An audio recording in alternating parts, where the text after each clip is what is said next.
Hanju ki jai.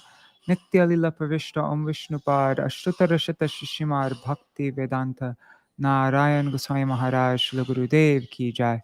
Nitya Lila Pravishta Om Vishnupad Ashtutarashata Shishimar Bhakti Vedanta Vaman Goswami Maharaj ki jai. Nitya Lila Pravishta Om Vishnupad Ashtutarashata Shishimar Bhakti Vedanta Swami Maharaj Shri Prabhupada ki jai.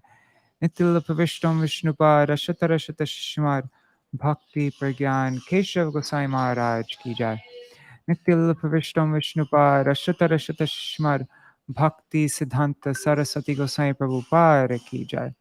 Nitya Pravishta Maha Bhagavat Shila Gorkshodas Babaji Maharaj ki jai. Nitya Pravishta Shila Satchidaranda Bhakti Vinod Thakur ki jai. Nitya Lila Pravishta Vaishnav Sarvabhauma Srila Jagannath Das Babaji Maharaj ki jai. Shri Rupa Gaudiya Guru Varga ki jai. Shri Rupa Sanatan Bhatta Raghunath Shri Jeev Gopal Bhatta Das Raghunath Shar Goswami Prabhu ki jai. Shri Sarup Damodar Rai Ramanandari Shri Gaur Parshad Vrinda ki jai. Nama Chaya Srila Haridas Thakur ki jai. प्रेम से कहो श्री कृष्ण चैतन्य प्रभु नित्यानंद श्री अद्वैत गदाधर शिवासरी गौर भक्त वृंद की जय. Shri Kshetra Mandala, Gora Mandala, Braja Mandala, Mathura Vrindavan Dham ki jai. Sarva Abhishta Pradata Giriraj Maharaj ki jai. Shri Radha Kund, Shama Kund ki jai. Shri Yamuna Devi, Ganga Devi ki jai. Shri Tulsi Maharani Vrinda Devi ki jai. Shri Bhakti Devi ki jai. Shri Purnamasi Yoga Maya ki jai. Shri Gopeshwar Mahadev ki jai. Srila Jiva Goswami Par ki jai. Srila Baladev Vijabhushan Prabhu ki jai. Srila Satchid Ananda Bhakti Vinod Thakur ki jai. Shri Harinam Sankirtan ki jai. Ananta Koti Vaishnava Vrinda ki jai. Shinitai Gaur Premanande Hari Hari Bol. Dandavat pranams to whoever that is watching on YouTube. Hari Bol. So I'm continuing this. I'm going to be reading each one of these articles as they come out by Srimati Vrindaranya Dasi. She's writing, I already read the first one, and this is the second article. It's on the topic of how bhakti is inherent within the jiva. And of course, we know how bhakti is bestowed. There's been so much shared about that, and our acharyas explain this all the time. And now but what many devotees have neglected to show is how bhakti is also inherent in the jiva. It's both bestowed and it's inherent.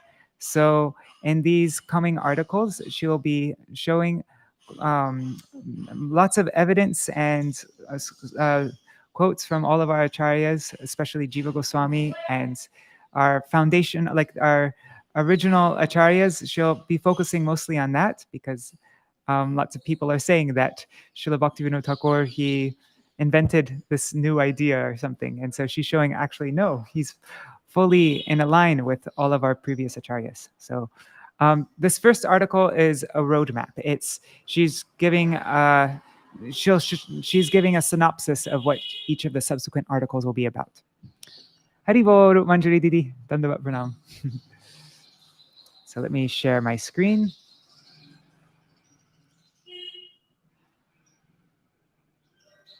So this is all accessible on harmonist.us. Okay, put it in reading view. I'm actually a bit late to read this one. This is on September 8th. So, but I think she'll be coming out with the next article very soon, maybe today or tomorrow. By Vrindaranya Dasi. On the holy appearance day of Srila Bhakti Vinod Thakur, I present the second article in my series, an overview of the topics covered in each article. This is designed to give you a sense of what to look forward to over the coming weeks, as well as a roadmap of how the presentation will unfold. After this article, I will be publishing one article each week on harmonist.us. So part 1, which we already read, the history of a debate. This is a brief summary of the history of the debate on inherency with the Gaudiya Sampradaya and a general overview of what will be discussed in this series of articles released already. This was already released, yes. And then part 2, a roadmap, an overview of the topics covered in each article. That's what we're reading now. Then part 3, the swan, an explanation of simultaneous inherency and bestowal by way of an analogy, as well as a description of a parable that Chaitanya Mahaprabhu related to Sanatana Goswami. To give a foundation to the more technical arguments to come, this article gives a general overview of the concept of simultaneous inherency and bestowal without presenting extensive scriptural quotations.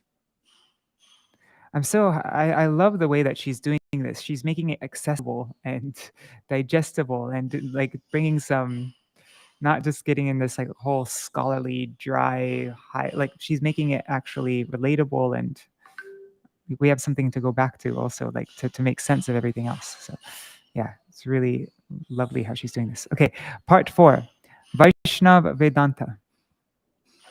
A school of Vedanta is formally established by writing a commentary on the Vedanta Sutra. This chapter shows that all the Vaishnava acharyas who have done so, including Baladev Vijibhushan for the Gaudiya Sampradaya, establish both inherency and bestowal. Although a whole book could be dedicated to this topic, this article provides a compelling summary of the evidence. In the subsequent articles of the series, I will show how Jiva Goswami also establishes simultaneous inherency and bestowal. Part 5, the 21 attributes of the Jiva. Oh, I really want to learn that well. This is, yeah. The section of the Paramatma Sandarbha that delineates the 21 attributes of the Jiva is the primary section of the Sandarbhas for establishing whether bhakti is inherent in the Jiva. By summarizing these 21 attributes, I begin the discussion of how the Sandarbhas establish the inherency of bhakti. I also explain how all these attributes are only fully manifest when the soul is freed from identification with the material body, which is the so-called fourth state of consciousness. The fact that the fourth state of consciousness is a state of God consciousness is an initial indication that the natural state of the jiva is a state of God consciousness, bhakti. Part 6, the search for bliss. In this article, I point out a fatal flaw of those who contend that bhakti is not inherent. The idea that the soul searches not for bliss, but rather for the absence of suffering. Those who argue that Jiva Goswami establishes that bhakti is not inherent will have to resolve this glaring problem, since such an idea contradicts not only countless scriptural statements, but also statements of Sri Jiva himself. Part 7. Sorry, somebody's trying to call me. Part 7. The soul is a servant of Bhagavan Hari.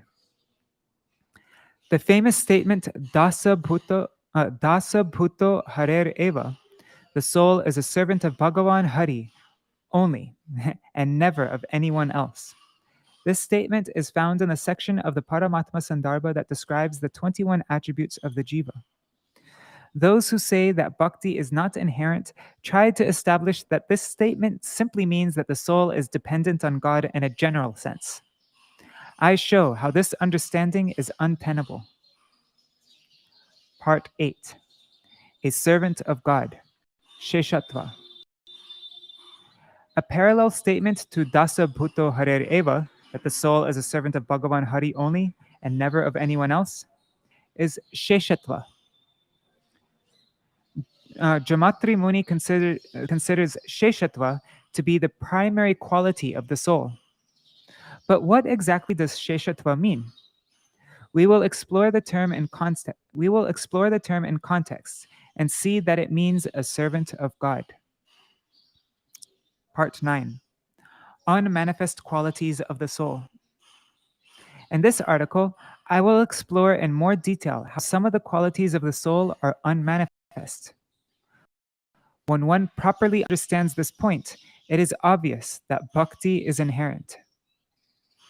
Part 10, intrinsically of the nature of knowledge and bliss. One of the qualities of the soul is chid anandatmaka. Those who say that bhakti is not inherent translate this quality as consciousness and free of material suffering. I will show how a more accurate translation is intrinsically of the nature of knowledge and bliss, as well as why this knowledge and bliss are synonymous with bhakti. Part 11. Jiva Goswami on Tatastha Shakti. This article and the following give, oh, sorry, this article and the following one give an in-depth look at how Jiva Goswami explains Shakti. As we will see, Jiva Goswami presents a more nuanced understanding of Tatastha Shakti than most devotees realize. Without a proper understanding of Shakti, one is bound to misunderstand the soul's relationship with Swarup Shakti. The first step in understanding Tatastha Shakti is to understand that it is not the energy by which a soul acts, but rather an energy of the Paramatma by which he manifests the world. Interesting. Part 12. Understanding Shakti. Continuing an in-depth exploration of Shakti, this article explains how Jiva Goswami establishes that the soul uses either Maya Shakti or Swarup Shakti to act, depending on whether the action is turned away from God, material action, or toward Him, spiritual action. However, he clarifies that the soul is only directly a doer, knower, and feeler when it acts, knows, and feels with Swarup Shakti. Let me reread that. He clarifies that the soul is only directly a doer, knower, and feeler when it acts, knows, and feels with Swarup Shakti. Interesting. Part 13. Let me just check if there's any comments. Hari Bol Yashoda Didi. Okay, so then part 13. The bliss of the jiva. This article picks up on the topic presented in Article 10, the proper translation of Chid Anandatmaka, intrinsically of the nature of knowledge and bliss. Some devotees tried to establish that the ananda of the jiva is merely the lack of suffering, not bliss, based on Brihad Bhagavatamrita. I show why their understanding is incomplete. Part 14. The soul is not subject to transformation. This article refutes another objection of those who say that bhakti is not inherent, that the manifestation of the soul's qualities, Gyan Shakti in particular, would violate the principle that the soul is not subject to vikar, to transformation or change. Part 15. Identity, oneness, that's tadatmya. The soul's relationship with the Shaktis by which it acts, knows, and feels is tadatma, identity, oneness. However, many devotees misunderstand this term. As such, they misunderstand the soul's relationship with the Siddhadeha. This article establishes the proper understanding. Part 16. The manifestation of Shakti. This article, an excerpt from the upcoming book of Swami B.V. Tripurari, Circle of Friends, illustrates practically the theoretical points that have been discussed in this series of articles. It shows the interaction of the three Shaktis in the life of a sadhak and illustrates how his or her Swarup, with all its 21 qualities, slowly starts to manifest as the jiva makes progress on the devotional path by the mercy of a devotee. Part 17. Baladev Vijayabhushan's Govinda Bhashya. Because Jiva Goswami's Sandarbhas can be difficult to understand, it is immensely helpful to see how other acharyas in our line understand the siddhanta that Shri Jiva establishes. Who better to look to than Baladev Vijayabhushan, who has been called a second Jiva? I do so by examining his commentary on the final adhyay, the final chapter of Vedanta Sutra, where he establishes that the spiritual body, Svena Rupena, he establishes that the spiritual body that the soul attains upon entering the spiritual world is not a result of sadhan, but rather a manifestation of the soul's swarup. And then finally, part 18, concluding words. Bowing at the feet of Srila Bhaktivinoda Thakur and praying to serve his vision on this 184th year after his appearance, I humbly present my series of articles that aim to establish that Srila Bhaktivinoda Thakur was perfectly in line with the teachings of Srila Jiva Goswami.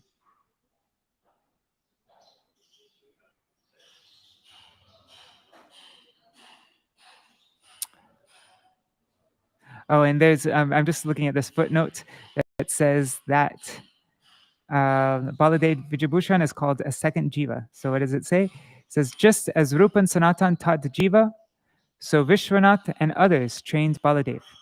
He strikingly resembles Jiva in the range of his interests and knowledge. In the Gaudiya sect, he is known as Jiva the Second. As Jiva was preeminently a philosopher and grammarian, so also was Baladev. That's from Narang Dr. Sudesh.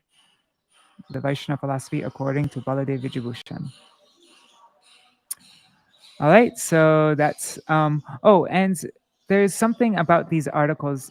Vrindaranya dasi, she wrote on my, let me just find it for you, one second. Because I made a post about her first article, and then she wrote a comment there. Let me just find it, one second. She clarifies the purpose for her writing these articles. Where is it? Okay, here it is.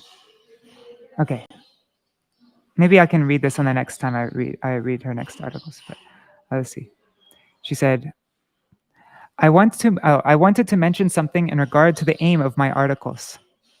The original objection to Bhaktivinoda Thakur's understanding of Jiva Goswami came from outside of his parivar. Although it is useful to those of us in the Bhaktivinoda parivar to affirm his understanding by quoting him and the words of his followers, such arguments are not very convincing to those in other parivars, as well as to those in our parivar who have been convinced by the arguments of those outside our parivar. Therefore, what I am doing in my articles is to establish simultaneous inherency and bestowal on the basis of the statements of Jiva Goswami and other foundational Gaudiya acharyas, not statements of Bhaktivinoda Thakur and those in his parivar. My aim in doing this is to show that Bhaktivinoda Thakur's understanding is in perfect alignment with Jiva Goswami and other foundational Gaudiya acharyas. Many devotees do not need to read such an undertaking. In fact, it may disturb their faith. It is mostly relevant to those who need to defend our parivar from these outside arguments, or to those who are struggling to reconcile this issue themselves. I have tried to make my early articles as accessible as possible, but the articles will become increasingly difficult to follow, especially to those who aren't already well versed in this controversy. The reason my argument will become hard to follow is that it is easier by orders of magnitude to establish simultaneous inherency and bestowal based on quotations of Bhaktivinoda Thakur and others in his parivar than to do so based on the sandarbhas, because Bhaktivinoda Thakur gave the distilled essence of the sandarbhas. But such is the present need, given the fact that there are devotees, often among the most learned of each group, from all the major branches of the Bhaktivinoda Parivar that are struggling with these issues. That said, we stand on solid ground in following Bhaktivinoda Thakur's understanding. This controversy, troublesome as it has been, will one day just be another controversy that has been weathered. So, yeah, thought that was a really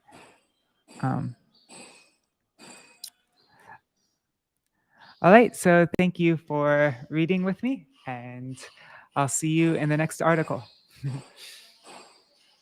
Dandavat pranams. Jai Shri Gurudev ki jai, Jai Shri Param Gurudev ki jai, Jai Shri Prabhupada ki jai, Jai Shri Rupanu Gauriya Guru Varga ki jai, Swapashaji Gaur Nityananda Prabhu ki jai, Shri Radha Krishna Gopa Gopigan ki jai, Shri Giriraj Maharaj ki jai, Shri Tulsi Maharani Vrindadevi ki jai, Srila Jiva Goswami Par ki jai, Srila Baladev Vijabhushan Prabhu ki jai, Srila Satchidananda Bhakti Vinod Thakur ki jai, Shri Harinam Sankirtan ki jai, Ananta Koti Vaishnava Vrinda ki jai, Samagata Gaur Bhakti Vrinda ki jai, Shri Nitai Gaur Premanande Hari Hari Bol. Pancha Kalpatarubhyashta Kripa Sindhubhya Evacha Patitanam Pavanebhyo Vaishnavebhyo Namo Namaha. Dandavat pranams. Yeah, and since this is becoming probably the most contentious issue in our Gaudiya Vaishnava family today, actually for a long time, it's been the biggest point of controversy, and it's been affecting so many people, even some of my own god brothers and god sisters, and so many of my dear friends, and actually a huge issue. And so I think it's very important that we become strong on this tattva that from Srila Jiva Goswami and our original Gaudiya acharyas, so that we can see how really Srila Bhaktivinoda Thakur and all of our acharyas were fully in full alignment with our previous Goswamis. And also it's very helpful to become more deep in this, become more strong in this Siddhanta, because this is really our Sambandha Tattva. This is establishing our relationship with Krishna, and that's the first most important thing to become established in. Is That's why we begin with Sambandha Tattva, and then we engage in Abhideya Tattva. We try to practice, but if we engage in our practices without any sambandha, any understanding of our sambandha, then our practices are not, are yeah, useless really.